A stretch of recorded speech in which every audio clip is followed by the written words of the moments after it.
bienvenue dans ce tutoriel numéro 2 qui a pour objectif de s'attarder sur la partie conception à travers le logiciel Opia. Dans cette vidéo, nous verrons comment écrire une introduction, comment concevoir une activité et enfin comment dresser un feedback. Chacune de ces parties sera vue selon 3 dimensions. Un point de vue contenu, un point de vue technique et enfin, je vous montrerai plusieurs exemples. Pour commencer, comment écrire une introduction?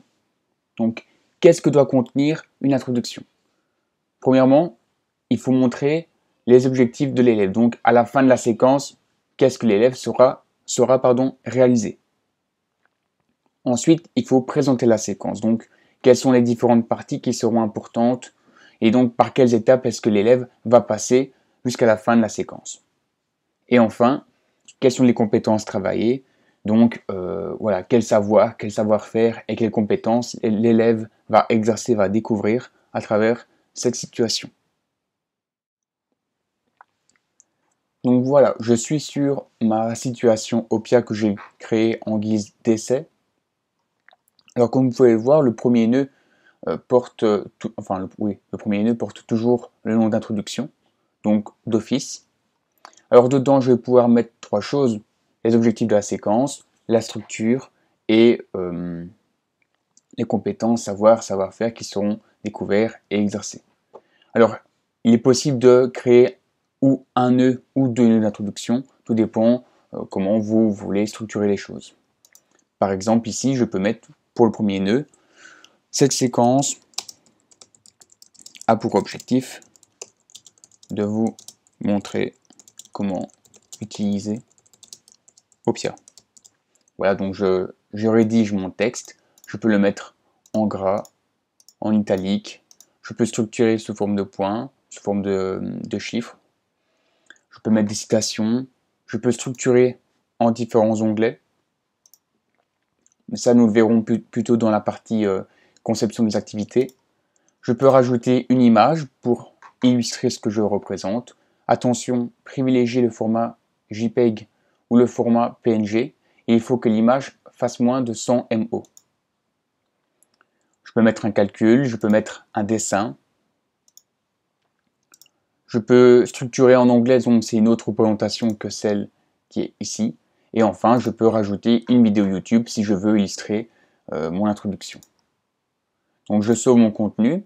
Une fois que l'introduction est réalisée, je dois ajouter une interaction pour en fait permettre le passage vers un second nœud, quoi. Donc j'ajoute une interaction. Et là, vu que je ne fais pas l'activité, je vais appuyer sur le bouton continuer pour que lorsque l'élève clique sur le bouton continue, il puisse passer tout simplement et sans faire d'activité au nœud suivant. Là, j'arrive à réponse de l'apprenant et réponse d'Opia. Je clique sur toutes les réponses. Opia dit à l'apprenant, ici je ne souhaite pas dire quelque chose. Et après avoir cliqué, je le redirige vers un nouveau nœud que je vais nommer introduction numéro 2.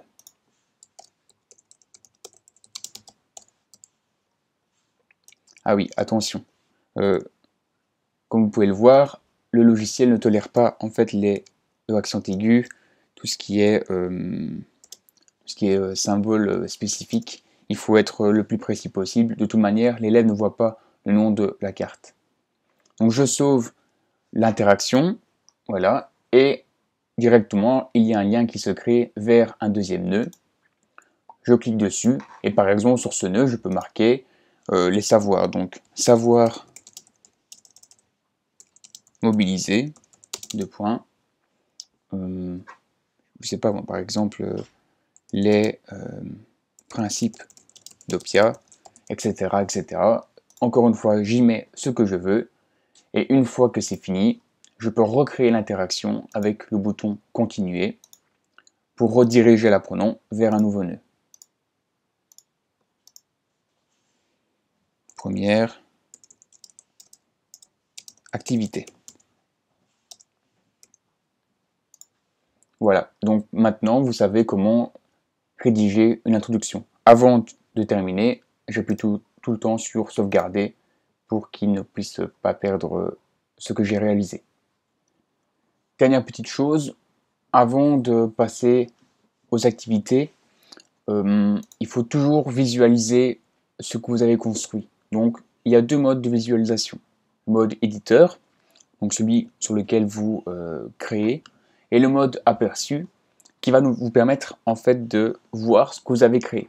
Et donc, je clique sur le mode aperçu pour voir si ce que j'ai créé fonctionne bien et si tout répond bien. Voilà, donc je clique sur continue, tout va très bien. Je peux passer à la conception de mon activité. Alors, pour terminer, voici une introduction qui a été réalisée. Donc, cette introduction elle se fait en deux nœuds. Un premier où j'explique l'objectif de la situation. Ici, c'est découvrir pourquoi est-ce que la mine de Bois-du-Luc s'est installée à cet endroit. Et donc, j'ai remis une photo de Bois-du-Luc pour illustrer un petit peu le contexte. Et le deuxième nœud est une présentation de la séquence. Donc, l'élève a une visualisation des différentes parties importantes à travers la situation. Alors, ce qui est intéressant, c'est que l'élève, lorsqu'il est en mode aperçu, il peut cliquer sur les différents cadres, donc les 4, et par rapport à où il clique, il va être redirigé vers le nœud spécifique à la partie qu'il clique. Et donc, en fait, ça permet, si l'élève refait 2 fois, 3 fois la situation, de ne pas devoir passer par tous les différents nœuds, mais plutôt d'aller vers telle ou telle partie qui l'intéresse, quoi. Mais je vous montrerai comment faire cela lorsque je vous montrerai comment concevoir une activité.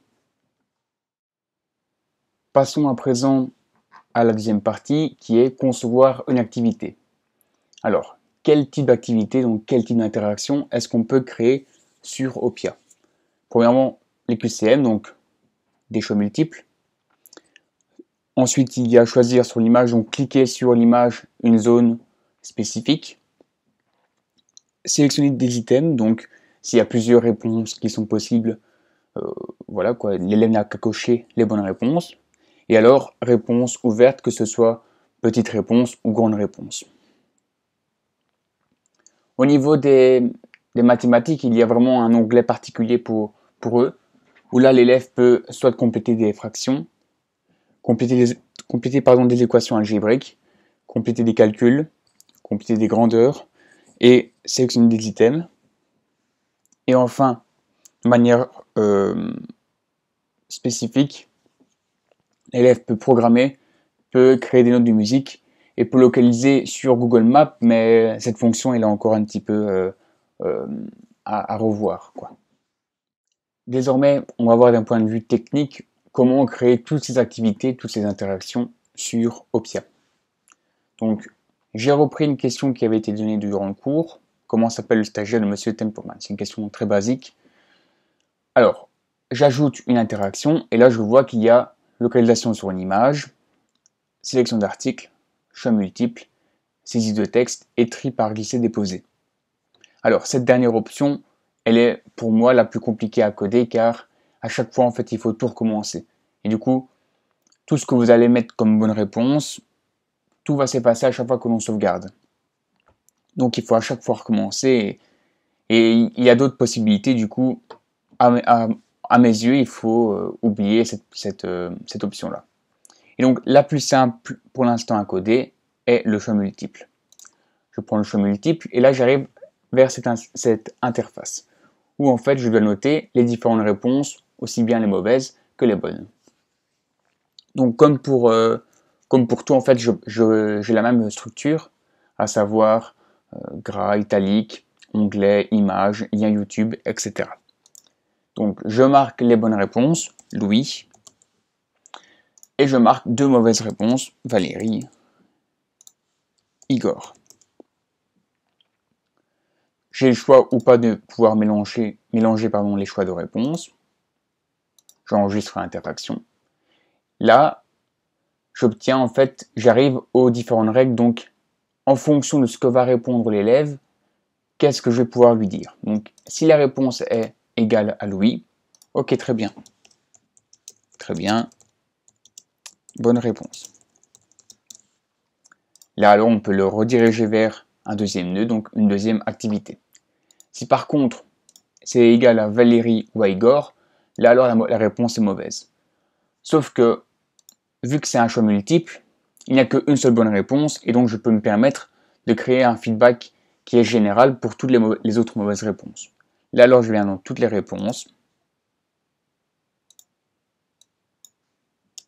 Donc toutes les réponses possibles, à part celle qui est ici. Donc si c'est ou Valérie ou Igor, attention, mauvaise réponse. On lui demande de recommencer. Recommence. Je sauve mon feedback. Là, je redirige l'apprenant pour qu'il refasse en fait l'interaction. Et puis, je sauve. Je viens en version aperçue pour voir ce que ça donne. Donc, comment s'appelle le stagiaire de M. Temperman? Je clique sur mauvaise réponse exprès. Valérie.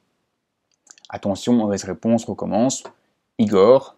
Même chose, attention, mauvaise réponse. La bonne réponse est Louis. Voilà, ok, très bien, bonne réponse. Et je passe au nœud suivant. C'est vraiment l'interaction la plus simple à coder au niveau du logiciel. Comme deuxième activité, je vous propose de voir comment créer l'interaction où les élèves doivent cliquer sur une image en particulier, et donc sur des régions d'une image en particulier. Ma question ici est, où se situe le cœur sur cette image? Clique au bon endroit.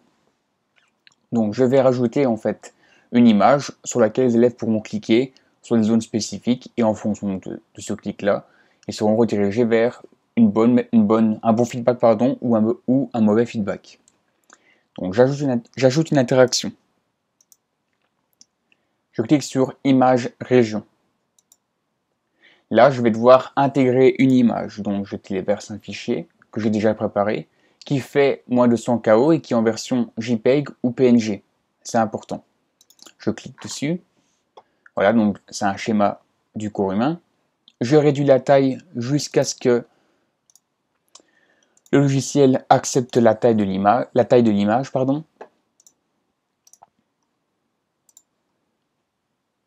Voilà, donc l'image est intégrée au logiciel.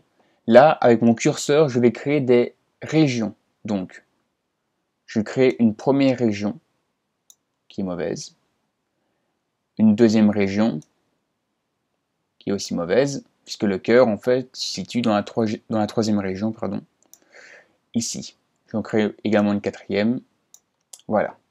Alors ici, donc c'est en anglais, mais mettez en supplément les régions lorsque l'apprenant est sur vol. Donc en fait, ça permet à l'apprenant de savoir lorsqu'il va passer en fait si les régions vont s'illuminer. On va dire que oui. Tout dépend en fait de la difficulté de la tâche, quoi. Donc j'enregistre l'interaction. Alors si l'apprenant clique dans la région 1, là, je peux faire ou un feedback spécifique, donc lui dire où est-ce qu'il a cliqué et pourquoi c'est une mauvaise réponse, ou alors faire un feedback général pour dire que toutes les autres réponses, hormis le cœur, sont mauvaises. Je vais faire un feedback spécifique, comme ça vous voyez différents types de feedback en même temps qui sont possibles. Donc, région numéro 1. Donc là, c'est la bouche. Attention, tu as sélectionné la bouche. Le cœur est plus bas. Imaginons.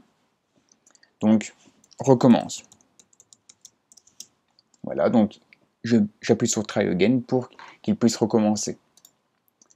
Et dans la région numéro 2,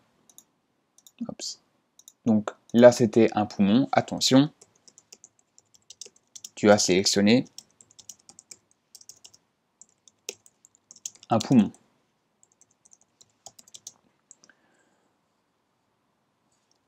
Recommence. Voilà, donc je recommence.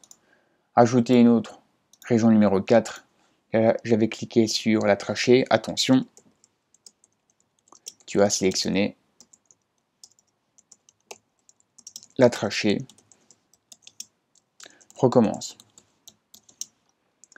Et enfin, donc la dernière région, la région numéro 3, est la bonne réponse. Très bien. Bonne réponse. Et là, alors, je permets à l'apprenant d'être redirigé vers une troisième activité, vu qu'il a répondu correct à cette activité. Donc, troisième activité.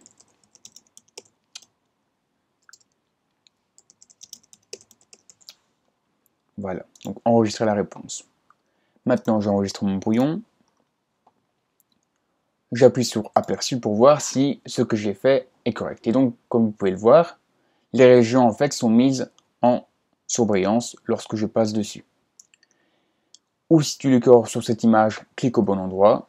Je clique sur le poumon pour voir. Attention, tu as sélectionné un poumon, on recommence. J'appuie sur le cœur. Très bien, bonne réponse. Voilà. Comme troisième activité, je vous propose de rédiger une question ouverte. Donc pour cette question, j'ai repris la même option que la même question que la première activité, à savoir comment s'appelle le stagiaire de Monsieur Temperman. J'ajoute une interaction où là je marque saisie de texte. Donc là, j'arrive à un espace en fait où je peux avoir la possibilité de rappeler la question. La question. Comment s'appelle le stagiaire de Monsieur Temperman? Voilà, donc j'enregistre la question. Là, j'ai 4 types de réponses possibles. Le premier, contient. Donc ça veut dire qu'à partir du moment où on voit le mot dans la réponse, ce sera bon. Donc, contient Louis. Très bien. Bonne réponse. Donc, je le redirige ensuite vers la quatrième activité. Ce qui veut dire que, malheureusement, si, lorsque je teste, je marque Louise, donc le mot Louis est présent tout de même dans la réponse, il y a un E en plus, lorsque je soumets, la réponse est tout de même positive. Donc voilà, ça à vous de jouer entre la question et les réponses que vous attendez. De toute manière, il y a d'autres possibilités d'interaction. Si par exemple est égal à, mais mal orthographié par au plus un caractère, donc à partir du moment où il y a un caractère qui est mal orthographié, donc c'est bon. Donc je remarque la réponse Louis. Très bien, bonne réponse.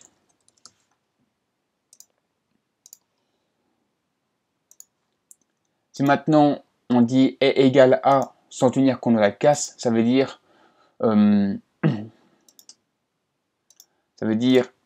pardon, Louis avec des lettres minuscules ou majuscules, parce que la difficulté est que quand c'est égal, il faut que ce soit identiquement.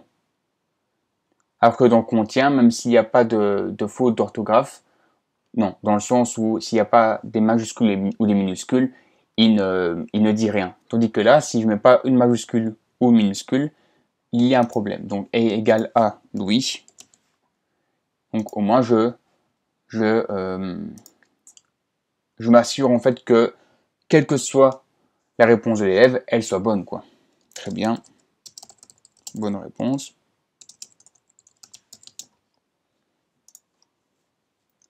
Et enfin, commence avec Louis, mais ça c'est pour les grandes réponses. Très bien. Bonne réponse. Comme pour les autres, ici, si pour toutes les autres réponses, donc toutes les autres réponses hormis Louis, la réponse est mauvaise, attention, mauvaise réponse. Donc je viens sur toutes les réponses, je rentre le texte, attention, mauvaise réponse, recommence. Try again. Et ici, j'oublie de le faire, mais il faut à chaque fois bien rediriger l'apprenant quand il a la bonne réponse. Voilà. Même chose. Quatrième activité. Voilà. Donc, j'enregistre. Je fais aperçu. Voilà, donc, comment s'appelle le stagiaire de Monsieur Temperman? Louis. Ok, très bien, bonne réponse. Voilà. Donc, par rapport à cette question ouverte, privilégier un maximum des réponses très courtes, de un mot, voire 2 mots, grand maximum. Car après, c'est très difficile pour à coder, quoi. Dans le sens où, enfin, tout dépend de votre question. Si vous attendez un mot-clé en particulier ou une phrase complète. Après, il y a des possibilités, mais voilà, donc c'est à vous à essayer de contourner les difficultés que propose l'outil ou bien d'adapter votre question en fonction de ce que propose l'outil comme possibilité. Et enfin, comme dernier type d'activité qui est possible sur Opia ou du moins dans la partie générale, les questions à sélection multiple, là où plusieurs réponses sont possibles. Donc, j'ai créé une question, coche les différentes opérations amenant au nombre 100. Je clique sur ajouter une interaction, donc ici item sélection. Pardon. Voilà. Là, j'obtiens une interface où on a nombre minimum de sélections autorisées, donc combien de réponses peuvent être sélectionnées au minimum, nombre maximum de sélections autorisées, donc combien de propositions peuvent être autorisées au maximum. Ici, c'est généralement 1, et en dessous, c'est généralement le nombre de propositions qu'il y a en dessous. C'est à vous à varier le niveau de difficulté. Si vous voulez que ce soit plus facile pour eux, indiquez-leur combien de réponses est-ce que vous attendez par rapport à celles qui sont proposées, quoi. Donc, toujours la même interface pour la création d'items. Ici, on va créer des bonnes et des mauvaises réponses. Donc, pour arriver à 100, on a 2 fois 50. On peut avoir 5 fois 10, donc là c'est une mauvaise réponse. 5 fois 20. 99 plus 1. 68 plus 22. Voilà, donc au total on a 5 items. Ici, j'ai le choix de faire différentes propositions, donc de coder différentes réponses. On a 4 propositions. Contient au moins un des, donc contient au moins une des propositions qui a été sélectionnée.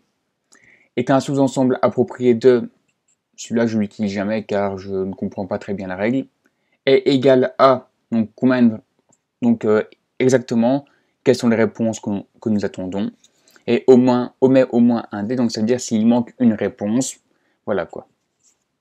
Donc première, celui qui est logique est égal à, donc toutes les bonnes réponses, donc 2 fois 50, 5 fois 20 et 99 plus 1. Donc là, on a sélectionné tous les items, très bien. Tu as sélectionné tous les items. Une fois que c'est fait, vu qu'il a une bonne réponse, hop, je le redirige vers, mais désormais on va faire une fin de la séquence. Je vais enregistrer d'autres propositions parce que, imaginons l'élève trouve une seule des propositions ou deux et qu'il en manque une, il faut qu'il ait des feedbacks qui lui disent « Ah ben tiens, fais attention, il te manque une proposition. » Donc, enregistrer et ajouter un autre. Ensuite, on a contient au moins un des, donc contient au moins une des 3 réponses que nous attendons. Donc, hop, on peut dire, je reprends les 3 bonnes réponses, très bien, mais attention, il existe d'autres bonnes réponses. Pour dire à l'élève, mais voilà, donc ce que tu as sélectionné est bon, sauf que il en manque. Donc, recommence. J'enregistre et je fais autre chose. Omet au moins un des. Attention. Oups, tu as oublié. Voilà, donc là, ce qu'on va dire, c'est attention, tu as oublié une réponse. Recommence. Donc, si maintenant, je teste l'aperçu, je clique uniquement sur celui-là, donc 2 fois 50. Ah oui, voilà, donc j'ai fait l'erreur. Ici, j'ai oublié de changer le nombre d'interfaces. Donc, ici, comme vous avez pu le voir, j'ai pu sélectionner qu'une seule réponse. Je dois pouvoir en sélectionner maximum 5. Donc, je change le chiffre 5. J'enregistre l'interaction. Je clique sur aperçu. Là, du coup, imaginons, je clique sur une seule bonne réponse. Très bien, mais attention, il existe d'autres bonnes réponses. Recommence.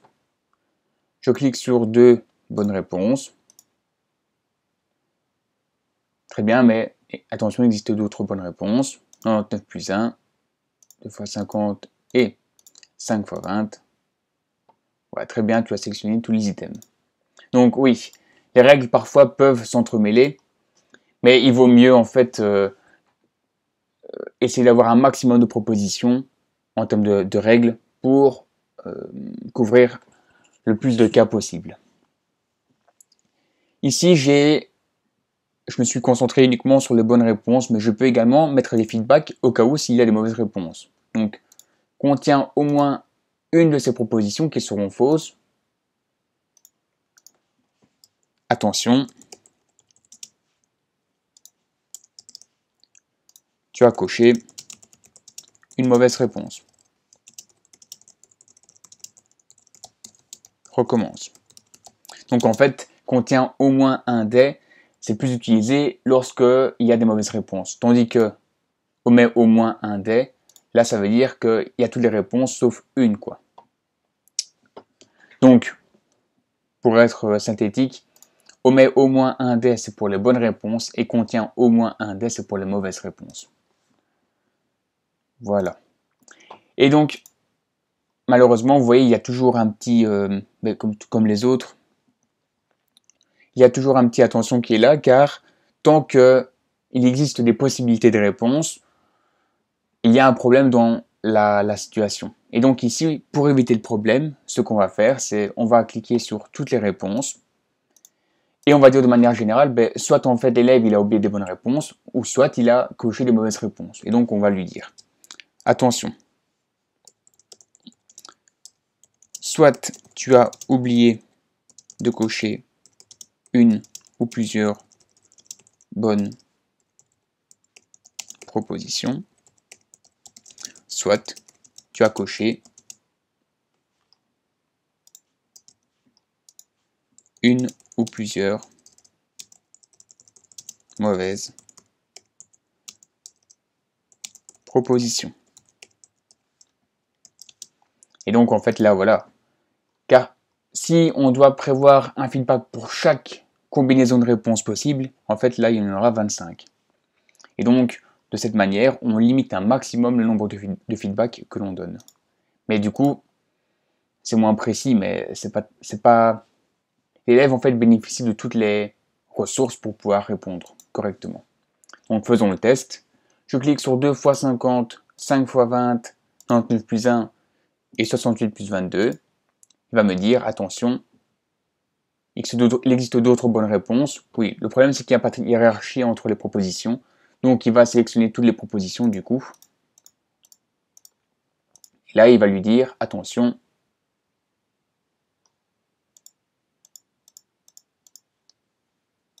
j'ai fait une erreur. Ah oui. En fait, c'est ça, je dois le supprimer. C'est celui-là qui fait bugger entre guillemets le processus. Donc, j'ai fait exprès de ne pas recommencer cette étape sans faire la faute pour que vous puissiez voir là maintenant les erreurs et la démarche qu'il faut faire pour coder tout ça, quoi. Donc, je recommence. On va faire 2 x 50, 5 x 10 et 99 plus 1. Attention, tu as oublié une réponse, mais du coup, il y en a une mauvaise, mais ça, on va lui dire quand il aura fait les 3 bonnes réponses. Voilà, et 5 x 10. Attention, tu as coché une mauvaise réponse, donc il doit retrouver laquelle, quoi. 2 x 5, 5 x 20, 99 plus 1. C'est, en termes de codage et en termes de création de règles, il est plus compliqué, celui-là. C'est pourquoi il faut généralement privilégier les questions à choix multiples, car c'est vraiment le plus simple à coder, quoi. Donc voilà, on a fait le tour de l'ensemble des activités qui sont possibles. Alors, une fois que j'ai fini de faire cette 4e activité, je vais me diriger vers le nœud pour créer la fin de la séquence. Donc, je suis en fin de séquence. Je peux créer un petit texte pour dire bravo, tu as fini la séquence. Voilà.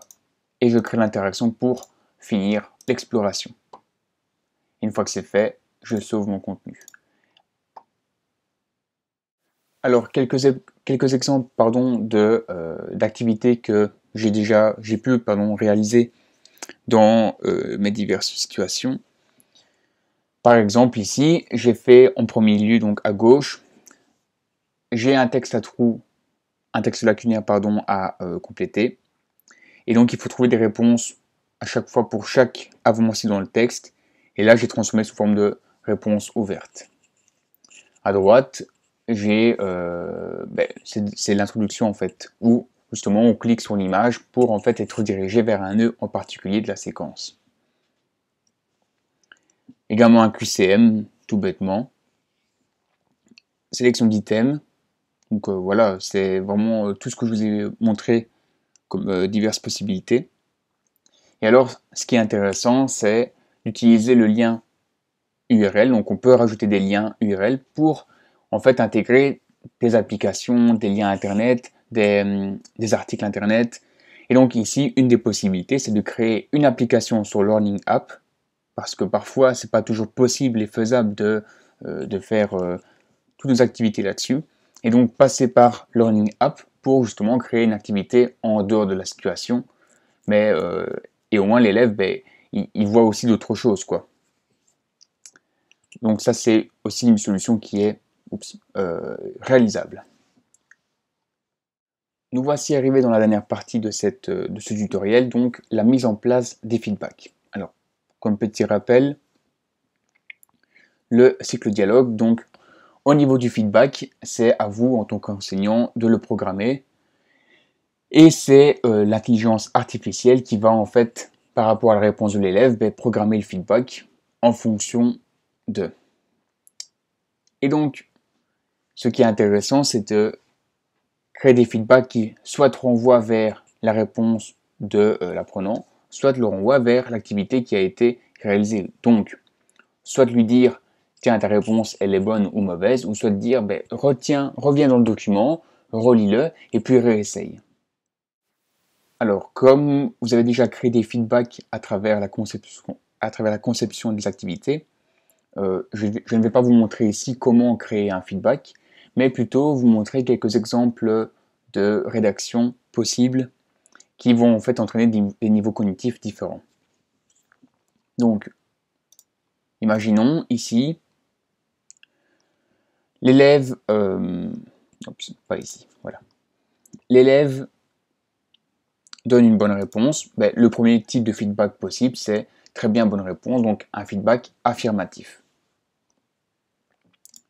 Il peut également y avoir des feedbacks négatifs où on dit attention, tu as mal répondu, recommence.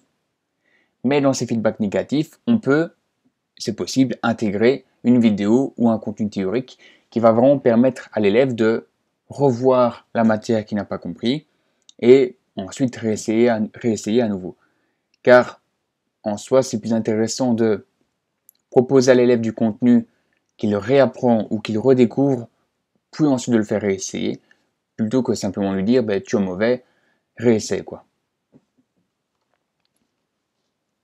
En termes de feedback, en termes d'autres feedbacks possibles, il y a également des feedbacks de remédiation. Donc, ce qui est réalisable, c'est de rediriger l'apprenant, donc comme vous pouvez le voir ici sur le curseur, rediriger l'apprenant d'un nœud à l'autre en fonction de ce qu'il répond. Donc ici, pour vous remettre dans le contexte, je propose aux élèves de voir une vidéo sur l'hydrographie. Si l'élève n'a pas compris la vidéo, il peut être redirigé vers un nœud qui explique l'hydrographie, mais de manière écrite cette fois. Donc voilà, il y a globalement ces trois types de feedback, donc affirmatif, négatif et négatif avec une certaine remédiation, quoi. En conclusion, à travers ce tutoriel, vous avez pu voir comment écrire une introduction et que doit contenir une introduction, comment concevoir l'activité et aussi quelles sont les différentes possibilités d'activité dans Opia, et enfin, comment mettre en place des feedbacks et des feedbacks de nature différente. Donc voilà, il n'y a rien d'exhaustif dans ce qui a été proposé, c'est à vous en tant que concepteur pédagogique de voir un petit peu les différentes possibilités qui s'offrent à vous. Et lorsque vous éprouvez une difficulté, d'essayer de la contourner par les différentes possibilités qui existent tant sur le logiciel que sur le web de manière générale. Si jamais, même avec cette vidéo, vous éprouvez encore des difficultés, n'hésitez pas à venir nous interpeller, Monsieur Temperman ou moi, pour qu'on puisse, dans la mesure du possible, y régler.